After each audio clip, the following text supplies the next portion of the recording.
Selamat malam Bapak Ibu yang dikasihi Tuhan. Malam hari ini kita berkumpul kembali di acara kelas pendalaman Alkitab, dan hari ini kita membahas sesi yang baru tentang pembaringan terakhir ya.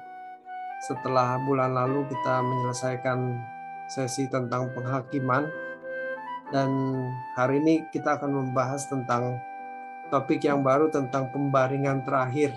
Pembaringan terakhir ya. Ini tentu acara atau topik yang menarik untuk kita pelajari ya, mengingat rata-rata usia kita ini sudah mendekati usia senja gitu ya. Jadi kita mempersiapkan hari kematian kita dengan baik gitu ya. Dan kita akan membahas tentang pembaringan terakhir. Ini ada 5 sesi juga. Saya bagi dengan 5 kali pertemuan. Jadi bulan ini kita akan menyelesaikan sampai bulan Februari sekali ya. Jadi total 5 kali pertemuan. Baik Bapak Ibu, kita akan mengawalinya dengan doa. Mari kita tundukkan kepala. Bapa di dalam surga, kami bersyukur malam hari ini kami sudah memberi diri, menyediakan waktu kami untuk belajar kebenaran-Mu Tuhan. Kami percaya inilah anugerah-Mu, dan kami mau merespon setiap anugerah-Mu, kesempatan bagi kami untuk belajar kebenaran-Mu Tuhan. Mari Roh Kudus menolong kami, memberikan kami pencerahan Tuhan, menolong kami supaya kami bisa mengerti apa yang kami perbincangkan malam hari ini. Berarti kami semua Tuhan, di dalam nama Tuhan Yesus kami berdoa. Amin. Oke, saya share screen dulu. Oke, sudah muncul ya. Jadi malam hari ini kita akan membahas ada 6 topik yang akan kita selesaikan, yang kita akan diskusikan. Yang pertama tentang menghitung hari sisa. Kemudian yang kedua tentang memilih kerajaannya. Yang ketiga tentang perjalanan waktu. Yang keempat tentang momentum yang berharga. Kemudian menghargai waktu, dan yang terakhir menggunakan waktu. Baik, kita akan mulai yang pertama, menghitung hari sisa ya. Nah, satu hal yang harus disadari sepenuhnya bahwa kita semua ini ada dalam perjalanan waktu. Perjalanan waktu yang sangat ketat dan mutlak. Ketat itu artinya kita harus waspada dari bulan ke bulan, dari minggu ke minggu, dari hari ke hari, dari jam ke jam, bahkan sampai menit ke menit dan detik ke detik. Itu harus waspada. Karena setiap peristiwa yang kita alami itu mengandung makna. Dan kita tidak bisa melewatkan begitu saja tanpa direspon atau tanpa kehati-hatian ya. Jadi ibarat orang sedang berlari gitu ya. Itu setiap detik itu harus diperhatikan langkahnya. Jangan sampai dia salah injak. Bisa terjatuh dia begitu ya. Itu ketat. Nah, absolut. Apa maksudnya absolut? Absolut itu artinya mutlak. Artinya perjalanan waktu ini tidak bisa dihentikan. Semua orang harus tunduk pada tatanan waktu ini. Kan nggak bisa. Pas ini saya lagi sibuk banyak kerjaan, bisa nggak waktunya diberhentiin dulu? Kan nggak bisa gitu ya.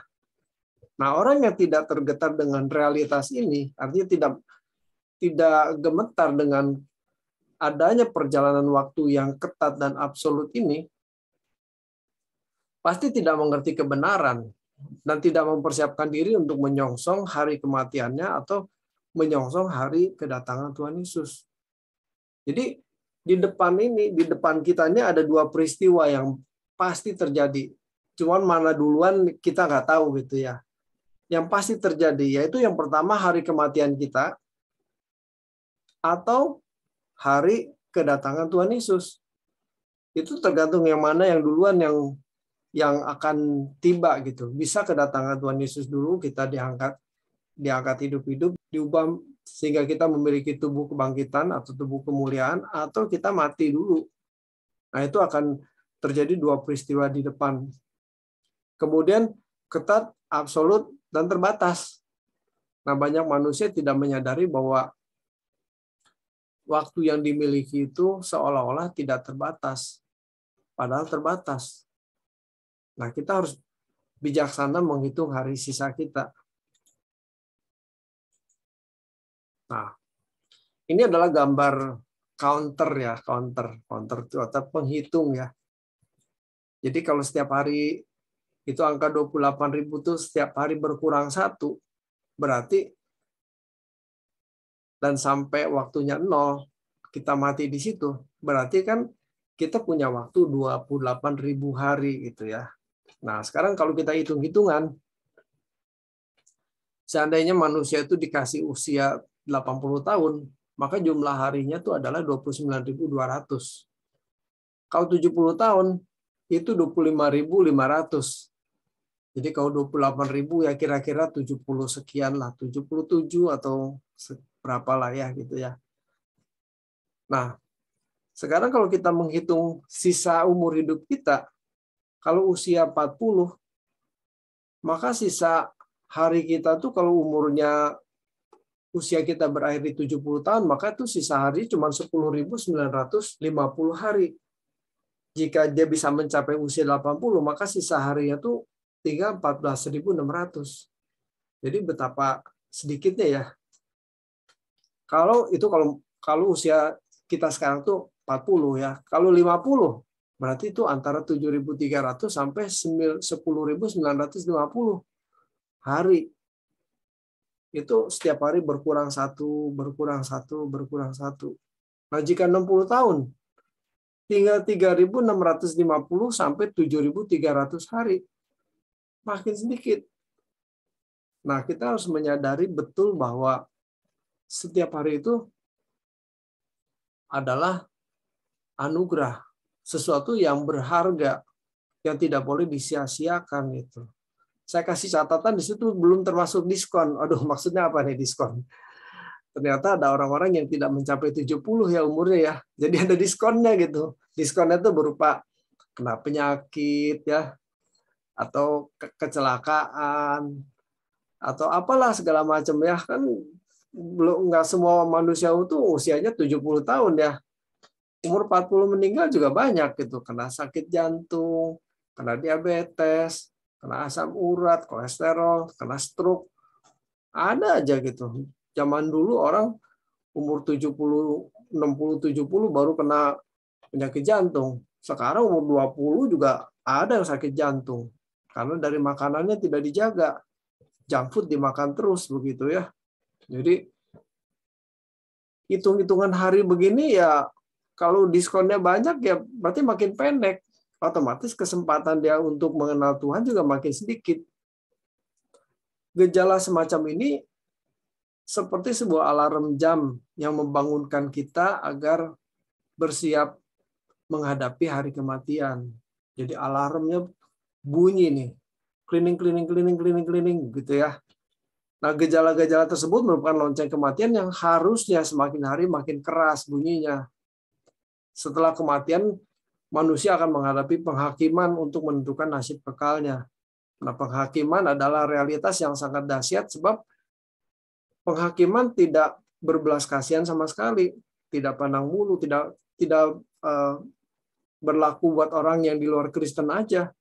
Yang Kristen pun dihakimi. Nah, kita sudah belajar ya bulan lalu tentang penghakiman ya. Nah, kita mengerti di situ. Kita semua akan menghadap tahta pengadilan Kristus. Nah, bagi orang yang tidak mempersiapkan diri menyongsong hari penghakiman itu, maka hari itu merupakan hari yang paling menakutkan atau menegangkan, lebih dari ketegangan yang pernah dialami.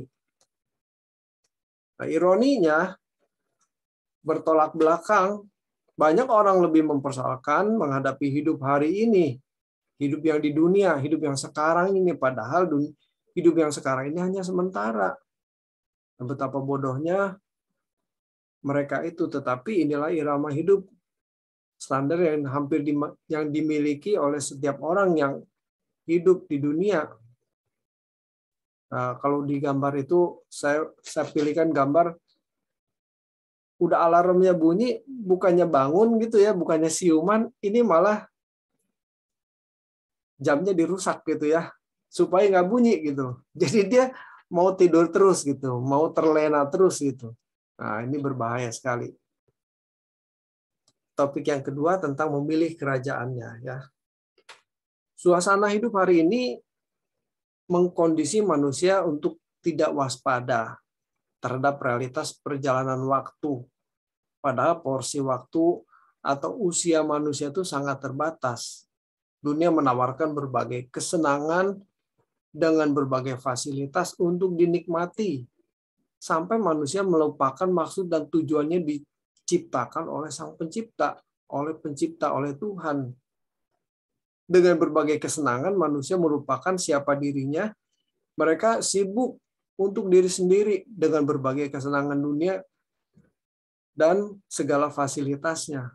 Dengan ini, manusia tidak membiasakan diri memberi tempat bagi Tuhan, sehingga tidak mengenal Tuhan. Boro-boro mau melakukan kehendak Tuhan, menyediakan waktu aja enggak gitu ya. Nah, bersyukur Bapak Ibu yang hari ini belajar kebenaran, ini berarti kan menyediakan waktu untuk mengerti kehendak Tuhan. Ini tidak mudah. Tetapi banyak orang sibuk boro-boro mau cari Tuhan, mendingan cari duit. Setiap orang tidak terkecuali harus mempertanggungjawabkan seluruh hari yang diberikan Tuhan kepadanya. Ya, karena hari itu merupakan anugerah dan setiap hari itu harus ada pertanggungjawabannya. Nggak gratis. Dari lukisan kecil setiap hari sampai lukisan besar, yaitu sepanjang tahun umur hidupnya yang dijalani. Lukisan itu harus digoreskan di kanvas hari hidup kita, sikap hati yang sesuai dengan hati Tuhan yang diekspresikan dalam segala perbuatan. Jadi, setiap perbuatan yang kita lakukan dari hari ke hari, dari waktu ke waktu, ya, itu harus merupakan sebuah lukisan yang indah, yang menyenangkan hati Tuhan. Jadi, sepanjang umur hidup kita tuh nggak boleh ada cacat. Bayangkan kalau ada lukisan yang bagus, tapi ujungnya kok itu pojokan sebelah situ kok kayaknya tintanya beleweran gitu ya. Nah, itu kan cacat gitu ya. Nah, itu kita harus belajar bagaimana merajut hari kita supaya kita tidak bercacat celak gitu ya. Kita harus selalu memeriksa diri dalam terang firman Tuhan yang murni. Hati kita harus benar-benar bersih dari segala sesuatu yang tidak Tuhan kehendaki. Dua hal yang terutama tidak boleh menghiasi hati kita. Yang pertama adalah perasaan negatif terhadap sesama. Benci, iri, dendam, sakit hati, cemburu, dan sebagainya. Itu harus ditanggalkan. Jangan sampai gara-gara sakit hati, gara-gara cemburu, gara-gara iri, itu ada akar pahit yang merusak hati kita, nurani kita jadi rusak. Kedua, percintaan dunia, yaitu merasa belum lengkap dan bahagia tanpa fasilitas dunia ini.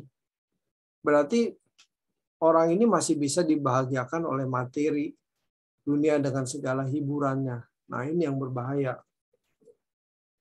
Tuhan bilang, janganlah kamu mengasihi dunia ini dengan segala isinya. Nggak boleh. Bagaimana kita harus memindahkan hati kita ke kerajaannya, hati kita melekat kepada Tuhan, supaya kebahagiaan kita ini hanya Tuhan saja. Tidak boleh dengan dunia ini. Hati kita harus dihiasi dengan gairah untuk menyukakan hati Tuhan. Segala sesuatu yang kita lakukan ditujukan atau dimaksudkan untuk menyenangkan hati Tuhan. Nah, gairah ini akan menggiring kita untuk memiliki kehidupan yang benar-benar tidak bercacat. Gairah ini juga membuat kita rela menyerahkan apapun yang kita miliki demi kepentingan kerajaan Tuhan. Berpikir seperti ini, jadi berpikir bagaimana kita menyenangkan hati Tuhan, hidup kita hanya untuk Tuhan saja. Nah, berpikir seperti ini membuat kita tidak menjadi apatis terhadap hidup dan pesimis menghadapi hari esok. Kadang-kadang ini kan bisa membuat, wah kalau gitu kita nggak usah ngapa-ngapain ya di dunia. Udahlah pokoknya cari Tuhan aja. Enggak juga. Kalau gitu malah jadi salah juga gitu ya. Jadi berpikir apatis atau pesimis. Nah sebaliknya justru kita harus optimis menghadapi hidup. Sebab kita harus mengembangkan semua potensi yang ada pada kita untuk kemuliaan Tuhan dan kepentingan nama Tuhan selama masih hidup di bumi. Jadi kita jangan berpikir, wah kalau gitu kita cari Tuhan ya nggak usah sekolah, nggak usah kerja, terus kita mau makan apa? Kan susah gitu ya. Nah sebaliknya justru kita mengembangkan potensi, kemampuan yang ada pada kita dikembangkan untuk kita bisa memuliakan Tuhan. Coba kalau kita malas-malesan, Tuhan pakailah aku untuk kemuliaan-Mu. Tuhan bingung, mau pakai gimana? Lalu aja males, kan nggak bisa gitu. Nah kalau kita pintar gitu ya, itu kan hal yang sederhana gitu. Tuhan bisa pakai kita untuk apa aja gitu. Topik yang berikutnya tentang perjalanan waktu ya. Ya ini adalah gambar matahari, bulan, dan bintang yang jumlahnya miliaran atau ratusan miliar atau bermiliar-miliar itu tidak bisa digambarkan. Jadi ini hanya sebagian kecil. Allah mengatakan ini benda-benda penerang ini menciptakan siang dan malam ya, benda-benda penerang ini. Sejak hari penciptaan di mana Tuhan menciptakan benda-benda penerang untuk memisahkan siang dan malam, yang juga adalah menjadi tanda menunjukkan masa-masa yang tetap, hari, tahun, bulan gitu ya. Karena kita tahu bahwa perputaran bumi terhadap matahari itu menunjukkan waktu 1 tahun gitu ya. Kalau hari itu perputaran bumi pada porosnya, itu menunjukkan waktu 1 hari gitu ya. Nah, perjalanan waktu ini merupakan tatanan Tuhan yang tidak bisa dibatalkan.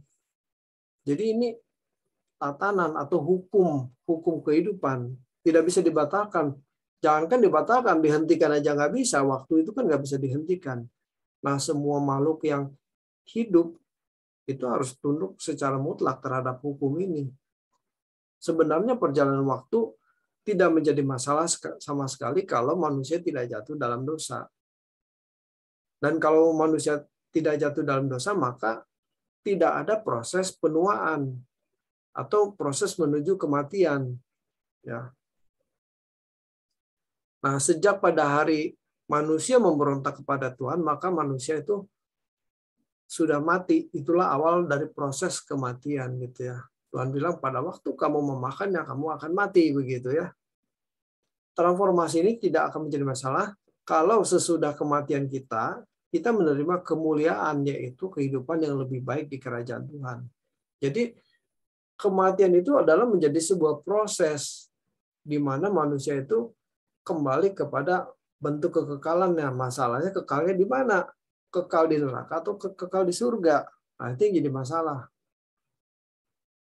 Jadi kita harus perhatikan waktu yang Tuhan berikan tuh juga terbatas. Jangan berpikir bahwa waktu itu tidak terbatas. Nah, jalan ini adalah berujung.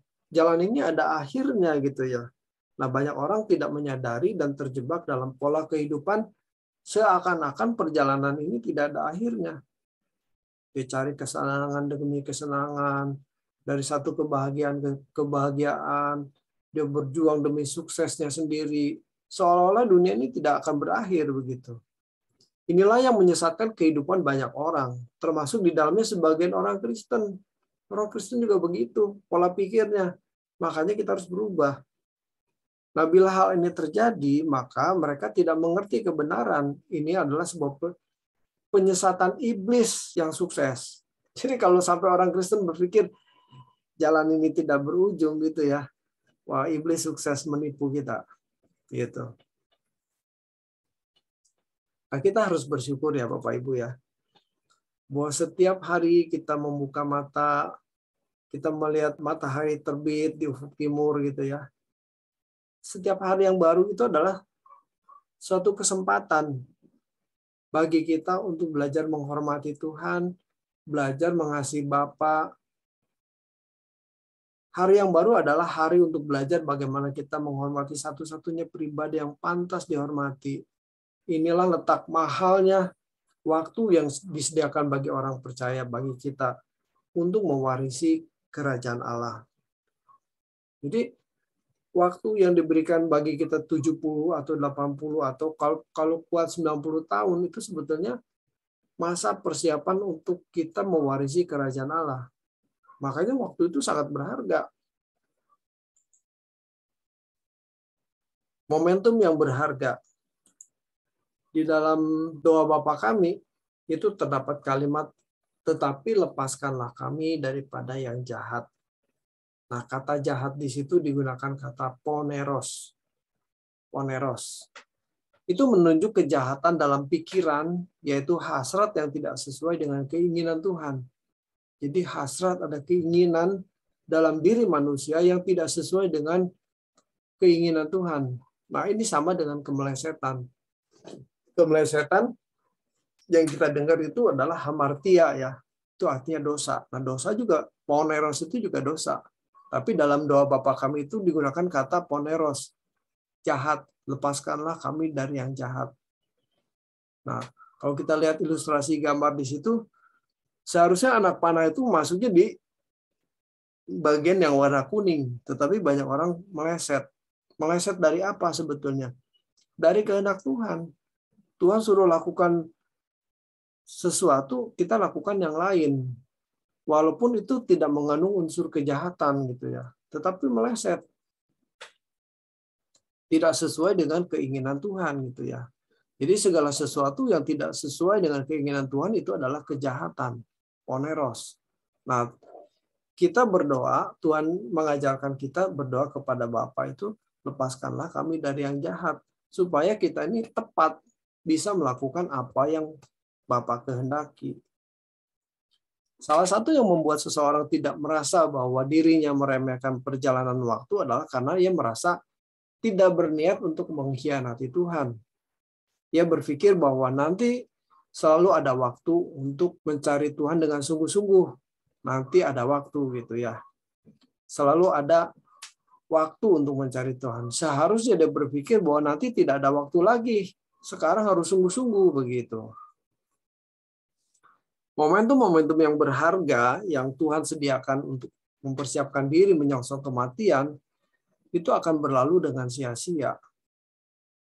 Momentum itu bisa berupa pengajaran-pengajaran firman Tuhan yang dapat membuka kunci, pembuka pengertian dalam pengalaman hidup untuk menemukan Tuhan. Jadi, kesempatan untuk belajar firman Tuhan seperti malam hari ini, itu bisa membuka kunci pengertian bagaimana kita menghadapi hidup, bagaimana kita bisa menemukan Tuhan. Nah, kalau nggak belajar kebenaran, gimana kita mau menemukan Tuhan? Kan begitu logikanya. Jadi harus rajin belajar kebenaran supaya kita bisa menemukan Tuhan. Kita pegang kuncinya untuk kita bisa menemukan Tuhan. Menghargai waktu. Banyak orang tidak menyadari dan menghargai perjalanan waktu sehingga tidak mengisi hidup ini guna mencari dan menemukan Tuhan secara benar. Hal ini khususnya terjadi atas mereka yang merasa bahwa dirinya sudah bijaksana, cukup umur, dan memiliki banyak pengalaman serta prestasi kehidupan. Ditambah lagi kalau kaya secara materi, secara finansial berkecukupan gitu ya. Mereka semakin buta terhadap kebenaran yang murni, padahal dalam perkara-perkara rohani atau kedewasaan iman, mereka miskin. Nilai diri yang mereka miliki akan menjebak mereka menjadi orang-orang yang tidak bertumbuh dalam Tuhan dan dalam kedewasaan iman yang Tuhan kehendaki. Mereka tidak akan bertumbuh dalam karakter Kristus yang seharusnya melekat dan muncul dalam kehidupan mereka. Orang-orang yang merasa sudah puas diri dengan kehidupan imannya ini, melihat standar keberagamaannya dan sudah merasa cukup menjadi orang Kristen yang tidak bercela. Ibarat orang naik kendaraan merasa bahwa kecepatannya sudah standar, tidak merasa perlu mempercepat laju kendaraannya. Baginya mempercepat laju kendaraan berarti menyusahkan dan menjadi kurang menyenangkan. Nah, ini penyakit ya, terutama bagi orang yang merasa diri rohaninya sudah baik gitu ya, sudah puluhan tahun jadi orang Kristen gitu ya. Apalagi jadi pendeta seperti saya, merasa baik. Tuhan nggak punya alasan untuk buang saya ke neraka gitu. Padahal belum tentu. Makanya harus memperkarakan diri di hadapan Tuhan. Apalagi yang masih kurang Tuhan, gitu kan. Banyak kan orang nggak mau susah gitu, merasa diri sudah cukup. Nah, kalau kita hendak mempercepat kehidupan ini guna mempersiapkan kekekalan, sejatinya yang dipercepat bukanlah waktu. Sebab kita tidak bisa mempercepat waktu, tetapi mengisi dengan hal lebih banyak lagi yang berguna untuk mempersiapkan memasuki kekekalan. Jadi kan kita ini dikasih waktu setiap hari kan sama 24 jam ya. Kita nggak bisa mempercepat lagi gitu. Atau mau menambah, wah ini kita nggak keburu nih. Bisa nggak minta seharinya ada 30 jam? Kan nggak mungkin gitu. Tetapi kita bisa mengatur waktu kita, hal-hal yang penting itu kita kerjakan. Penting itu dalam arti kita harus menggunakan hal-hal yang bersifat berdampak kepada kekekalan, itu kita utamakan. Yang menyenangkan hati Tuhan itu kita utamakan. Carilah dahulu kerajaan Allah serta kebenarannya, maka semuanya itu akan ditambahkan kepadamu. Jangan membuang waktu itu dengan percuma.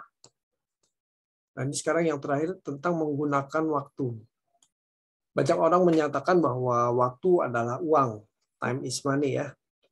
Hal ini bisa dimengerti sebab setiap waktu yang dimiliki seseorang itu bisa digunakan untuk menghasilkan uang. Setiap waktu itu bisa menghasilkan uang. Tentu kalau orang rajin ya, kalau orang malas ya nggak menghasilkan uang juga. Ya. Itulah sebabnya banyak orang tidak tertarik untuk mencari Tuhan. Karena apa? Tidak menghasilkan uang atau tidak memperoleh jaminan bahwa dia bisa dapat uang begitu. Nah, waktu bisa jadi anugerah bagi orang yang mengisi hidupnya secara bijaksana. Sebaliknya, waktu bisa menjadi kutuk bagi orang yang mengisi hari-hari hidupnya dengan tidak bijaksana, yang pakai waktunya sembarangan, membuang waktu dengan hal yang tidak berguna. Perhatikanlah beberapa ungkapan dalam ayat ini. Perhatikan dengan seksama bagaimana kamu hidup. Jadilah bijaksana, jangan seperti orang bebal atau tidak bijaksana. Jadi perlu memeriksa hidup, apakah hidup kita sudah benar atau bijaksana. Pergunakanlah waktu yang ada karena hari-hari ini adalah jahat. Efesus 5 ayat 16. Iblis memang membuat banyak orang Kristen jatuh tertidur sehingga menabur dalam daging, bukan menabur dalam roh. Hal ini dikehendaki oleh iblis agar manusia menuai kebinasaan. Galatia 6 ayat 8. Kalau Alkitab berbicara mengenai hukum tabur tuai, sesungguhnya tekanannya bukan pada berkat jasmani, tetapi bagaimana mempersiapkan diri untuk menuai kemuliaan bersama Kristus suatu hari nanti dalam kerajaannya. Memang tabur tuai juga berlaku ya dalam kehidupan jasmani gitu. Tapi yang penekanannya di sini yang dimaksudkan oleh Tuhan adalah untuk kehidupan rohani. Supaya apa yang kita tabur sekarang itu menuai kemuliaan bersama dengan Kristus suatu hari nanti. Oleh sebab itu, seseorang harus mengerti kebenaran dan mengakuinya serta berkomitmen dengan teguh supaya waktu yang ada digunakan untuk membawa kita kepada kebenaran Tuhan. Kenyataan yang kita lihat adalah waktu yang kita gunakan untuk membawa manusia kepada berbagai hal yang tidak membawa kepada kebenaran Allah. Manusia terlalu sibuk dengan urusannya sendiri. Nah, di balik kehidupan hari ini masih ada kehidupan panjang yang Allah sediakan. Jadi kalau kita bicara kekekalan, waduh, kalau kita merenungkan sampai kapan ya kekekalan itu? Kita punya umur 80 tahun atau 100 tahun aja sebenarnya nggak ada artinya itu. Dibanding dengan kekekalan. 100 tahun dibanding sejuta tahun aja udah jauh. Dibanding dengan 1 triliun tahun aja udah jauh, apalagi dibanding dengan kekekalan. Itu nggak ada artinya yang 100 tahun. Apalagi umur kita nggak nyampe 100 tahun. Jauh sekali gitu loh. Nah, makanya kita harus mempersiapkan kehidupan yang kekal nanti, yang panjang itu, yang penuh dengan kemuliaan Tuhan, di kehidupan kita yang sekarang. Nah, inilah yang dinanti-nantikan oleh tokoh-tokoh iman di Filipi pasal 3 ayat 10 sampai 11 ya. Gereja Tuhan harus menggiring jemaat kepada kehidupan yang penuh pengharapan. Harapan di sini menyangkut hidup kekal di langit baru dan bumi yang baru. Waktu adalah anugerah bagi orang yang mengisi waktu hidupnya secara bijaksana. Tetapi waktu bisa menjadi kutuk bagi orang yang mengisi hari-harinya secara sembrono, secara tidak bijaksana. Oke, saya sudah menyelesaikan pemaparan. Bagi Bapak Ibu yang mau bertanya atau berdiskusi atau saya menjelaskannya terlalu cepat, silakan. Oke, mari Bapak Ibu kita akhiri pertemuan kita dengan doa. Bapa di dalam surga, kami bersyukur malam hari ini. Terima kasih untuk diskusi, bincang-bincang kami tentang kebenaran Tuhan, tentang pembaringan terakhir, bagaimana kami mempersiapkan diri memasuki kekekalan Tuhan saat nanti Engkau panggil kami pulang Tuhan. Kami gunakan waktu sebaik mungkin, sebijaksana mungkin, karena waktu hari-hari ini adalah jahat Tuhan. Kami mau belajar terus bagaimana kami mengerti apa yang Tuhan kehendaki, supaya kami bertindak benar di mata-Mu Tuhan.